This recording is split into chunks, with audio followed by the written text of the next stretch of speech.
140 हसनपुर विधानसभा क्षेत्र। ये हसनपुर विधानसभा से क्षेत्र पिछले 5 साल सुर्खियों में था और दिल्ली की जितनी मीडिया टीम है वो यहाँ आके घर बना ली थी। कारण क्या, लालू यादव के बड़े लड़के तेज प्रताप यादव यहाँ पे राष्ट्रीय जनता दल के प्रत्याशी थे। मैं भी था, मैं भी यहाँ देखा था, समझा था और ये बात जानने की पूरी कोशिश किया था कि आखिर ये जो पागलपन है, ये पागलपन का भूत कब उतरेगा। तो आज 5 साल के अंदर ये भूत भी उतर गया और जिस कम्युनिटी, जिस जमात से वो आते हैं, उनके सर पे लालू यादव का, तेजस्वी यादव का, तेज प्रताप यादव का जिस तरह से भूत था, उस भूत को उतरने में 2 से 3 साल लग गया। मेरे साथ राजकुमार राय जी हैं जो जनता दल यूनाइटेड से विधायक के तौर पे 10 साल यहाँ पे कार्यभार दिए, कार्यकालीन कर रहा और इस बार चुनावी दंगल में 1 महीने के बाद जो चुनाव होने वाला है, बिहार विधानसभा चुनाव, उसमें निश्चित तौर पे एनडीए के प्रत्याशी होंगे।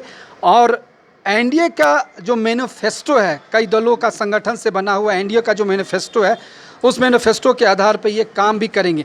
इनसे बड़ी संक्षिप्तता में कुछ विभिन्न मुद्दों पे चर्चा करेंगे और जानने की ये कोशिश करेंगे कि जो चूक हसनपुर की जनता ने पिछली 5 सालों में किया, उस चूक की पुनरावृत्ति क्या होगी। अगर चूक हुई तो उसकी गलती भी इस बार भरपाई के तौर पे बाल्टी भर के, ड्राम भर के राजकुमार राय को दिया जाए। ये भी यहाँ की जनता से मेरी अपील रहेगी। राजकुमार जी, आप 10 साल माननीय सदस्य बिहार विधानसभा 140 हसनपुर रहे और जेडीयू के तीर छाप के सिंबल पे आप पटना भी पहुँचे। अब मैं सीधा आपसे ये सवाल करना चाहूँगा कि सबसे बड़ी भूल क्या हुई? संगठन की कमी थी या जनता के अंतर्गत, जनता के ब्रेन में वायरस घुस गया था? जो वायरस होता है, एक लालू यादव का तेल पिलावन वाला वायरस या दूसरे टाइप का जो वायरस है, वो वायरस घुस गया था, तो वो वायरस निकल गया क्या, या अभी भी कुछ है 1-8%? चलिए, सबसे पहले आपके चैनल के माध्यम से सभी दर्शक को प्रणाम करते हैं, नमस्कार करते हैं। आप जो अभी हमसे पूछ रहे हैं, तो यह बात मुझे लगता है कि अगर कुछ आम नागरिक से पूछते तो पता चल जाता कि वास्तव में वो वायरस निकला कि नहीं निकला, उनको, आपको स्वयं पता चल जाता।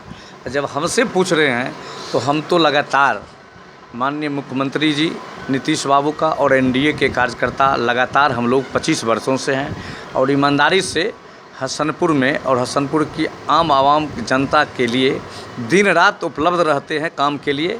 आप अगर क्षेत्र घूम करके देखिएगा तो लगातार हमने जो काम किया है माननीय मुख्यमंत्री जी के आशीर्वाद से, वही काम आपको ये हसनपुर में दिखाई देगा। बाकी जो है, माननीय मुख्यमंत्री जी के काल में भी 10 साल आरजेडी के विधायक यहाँ रहे। उस 10 साल के दरमियान में आरजेडी के विधायक के द्वारा सरकार का एक भी काम को यहाँ जो है धरातल पर उतारने का उन्होंने काम नहीं किया, कभी नहीं किया। अभी फ़िलहाल जो है आपको मालूम है कि यहाँ जो है लालू जी के बड़े लाल पुत्र यहाँ लड़े। यहाँ के जो कुछ लोग थे आरजेडी के कार्यकर्ता या जो भी कहिए उनको, वो लोगों को लगा कि भाई लालू जी के लड़का आए हैं, लगता है हसनपुर को इस बार जो है स्वर्ग बना देगा। लेकिन स्वर्ग क्या बनाएगा भैया, यह 5 साल में जो मेरा काम आगे बढ़ता उसको वह 10 साल पीछे ढकेल करके छोड़ दिया। जो काम आप करके छोड़ के गए या किसी कारणवश आप लूज किए, तो इस बार जनता के आशीर्वाद से पुनः आप विधानसभा जाते हैं तो आपकी शुरुआत वहीं से होगी जहां आपने छोड़ के काम को छोड़ा गया था आपके माध्यम से, तो शुरुआत आप वहीं से करेंगे। जिस काम को हमने स्वीकृत कराया, जो काम अभी तक नहीं हुआ, फिर आप जनता, माननीय जनता और माननीय मुख्यमंत्री, माननीय नेता का आशीर्वाद मिला, तो हम एकदम जो है उस काम को A to Z काम को हसनपुर के आम आवाम को करके दिखाएंगे। और यहाँ की जनता का जो भी डिमांड है, इस क्षेत्र के लायक काम होना चाहिए, जो लगता है होना चाहिए, उस सारे कामों को हम लोग धरातल पर उतारने का काम करेंगे। चलिए, आखिरी सवाल करेंगे, समय अभाव काफ़ी कम है, बहुत लोगों से आपको भी मिलना है और बहुत जगह हमें भी जाना है, तो सीधा एक सवाल करेंगे, महत्वपूर्ण सवाल, कि एक जो विधायक होता है, अपना जो रेगुलर फंड होता है, डेवलपमेंट फंड, उसके अलावा व्यू और विजन के साथ विधानसभा के सर्वांगीण विकास में भूमिका अदा कर सकता है, ताकि उनका विधानसभा आकर्षक, लुभावक, जानदार, शानदार, बेहतर दिखे। और उसके लिए सबसे बड़ी बात, माननीय मुख्यमंत्री जिसको आप लोग बिहार के विकास पुरुष बोलते हैं, विभिन्न फैक्टरों, विभिन्न सेक्टरों और विभिन्न डिपार्टमेंटों में विकास की रफ्त वो बढ़ा चुके हैं। लेकिन फिर भी जिला मुख्यालय से हसनपुर की दूरी काफ़ी है और यहाँ हसनपुर में एजुकेशन, हायर एजुकेशन और हेल्थ पे विशेष रूप से काम होना चाहिए। टेक्निकल कॉलेज, पॉलिटेक्निक, ITI या फिर जो इंजीनियरिंग वगैरह होता है, इस पे काम होना चाहिए। खेल मैदान, ऐसा मैं नहीं बोलता हूँ, जनता की ये मांग है और ये चुनौती भी है। तो ये उम्मीद किया जाए कि राजकुमार राय इन चीज़ों को जनता के लिए देंगे। हम बताएं आपको कि जो यहाँ के कार्यकर्ता जनता का डिमांड होगा उस सबको हम लोग पूरा करेंगे। वैसे यहाँ उच्च डिग्री के लिए, उच्च शिक्षा के लिए आपको तो मालूम है कि हम लोग बिहार में सभी पंचायतों में +2 इंटर तक की पढ़ाई चालू किए हैं। अब जो है यहाँ हमारे विधानसभा में डिग्री कॉलेज नहीं है, तो डिग्री कॉलेज के लिए माननीय मुख्यमंत्री जी घोषणा कर दिए हैं और लगातार इस बजट सत्र में घोषणा किए हैं। तो हम लोग जो है यहाँ ज़मीन को उपलब्ध करा लिए हैं, कागज़ उपलब्ध हो गया है। तो हम लोग का इस चुनाव के जस्ट बाद हम लोग हसनपुर, बिथान, सिंघिया 3 प्रखंड पड़ता है, तीनों प्रखंड में हम लोग डिग्री कॉलेज खोलेंगे। हमारे तमाम कार्यकर्ता जो है उनके व्हाट्सएप उनको जानकारी दे चुके हैं कि सरकार ने चिट्ठी दे दिया है कि सब जगह खोलना है। तो हम लोग अभी चुनाव में लग गए हैं, तो अब चुनाव के जस्ट बाद हम लोग जो है सबसे पहले डिग्री कॉलेज यहाँ खोलेंगे। इसके बाद यहाँ लगता है कि पॉलिटेक्निक हो, ITI हो, तो ये सब भी हम लोग खोलेंगे। ये सब तो माननीय मुख्यमंत्री जिला स्तर पर खोल ही दिए हैं, तो हम लोग ये क्षेत्र में भी खोलेंगे। एक सवाल और यहाँ बनता ये है कि एक्चुअली में जो हसनपुर विधानसभा है ये 2-3 जिलों के बीच में है। खगड़िया, दरभंगा और समस्तीपुर का सीमान है यहाँ।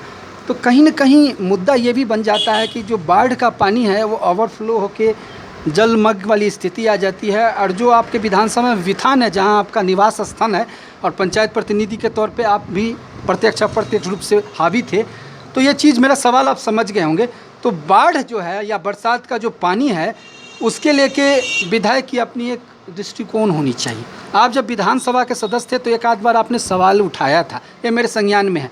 अब गैप हो गया है, तो इसको भी आप कितना इशू भी सीरियस लेते हैं? उसको हमने पूरा करवा लिया। जिस पर हमने क्वेश्चन किया था कि बिहार हम लोग के क्षेत्र में बाढ़ पीड़ित जो इलाका था वहाँ बाढ़ से मुक्ति के लिए उस पर जो हमने क्वेश्चन किया, उस बांध को हम लोग का दर्जिया तो फुहिया जो हमारा बिथान प्रखंड पड़ता है, उस बांध को हम लोग कंप्लीट करा लिए।